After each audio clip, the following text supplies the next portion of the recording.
वक्त को लेकर पीएम ने मैसेज दिया है बिल्कुल। प्रधानमंत्री जी ने कल वफ़ के ऊपर अपनी बात रखी है, वफ़ कानून के ऊपर, और उन्होंने अपनी मंशा पहले भी जाहिर की थी कि सबका साथ, सबका विकास, सबका विश्वास।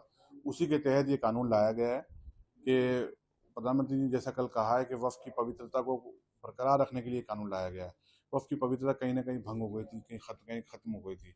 वफ़ का मेन जो ऑब्जेक्ट था कि गरीब गुरबाओं के लिए काम किया जाए प्रॉपर्टी को लेकर के, वो कहीं न कहीं हम नहीं देख पा रहे थे। तो अब इस कानून के आने से पूरी उम्मीद जागी है। इस कानून का नाम भी उम्मीद रखा गया है। तो उम्मीद यही है कि वफ़ के अंदर पारदर्शिता आएगी, ट्रांसपेरेंसी आएगी, और जो करप्शन है वो दूर होगा, और वफ़ की जो अरबों रुपए की प्रॉपर्टीज़ है और उससे अरबों रुपए की आमदनी भी होनी चाहिए, उसका सही इस्तेमाल होगा, मुसलमानों के हित में होगा, मुसलमानों की एजुकेशन के लिए होगा, यतीम बच्चों के लिए होगा, बच्चों के लिए होगा, और इसके लिए नई स्कीम भी लाई जाए इंशाल्लाह ताला। कई लोग सुप्रीम कोर्ट को अप्रोच कर रहे हैं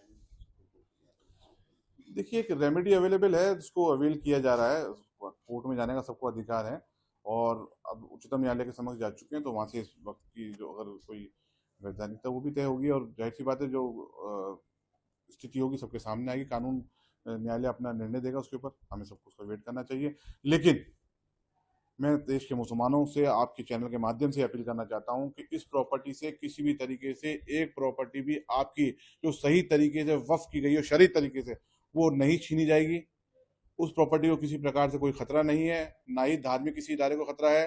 जो लोग भड़का रहे हैं उनके बहकावे में ना आए। वक्फ में करप्शन था, इससे कोई इंकार नहीं कर सकता। वक्फ की प्रॉपर्टी को खुटबुट किया गया था, इससे कोई इंकार नहीं कर सकता। लैंड माफिया पूरी तरीके से सक्रिय था इन वक्फ की प्रॉपर्टी को लेकर, उससे कोई इंकार नहीं कर सकता। अब उन प्रॉपर्टी को छुड़ाया जाएगा। परेशान वही हो रहे हैं जिन्होंने वक्फ की प्रॉपर्टी पे गासिबाना कब्जा कर रखा है, उनसे प्रॉपर्टी वापस ली जाएगी। और अब इस प्रॉपर्टी का जो मेन ऑब्जेक्ट होता है वक्फ का, रिलीजियस, चैरिटेबल एंड पायस, सिर्फ इन तीन मकसद के लिए इस प्रॉपर्टी को इस्तेमाल किया जाएगा इंशाल्लाह ताला। हमें पूरा यकीन है कि सरकार की मंशा बिल्कुल साफ है।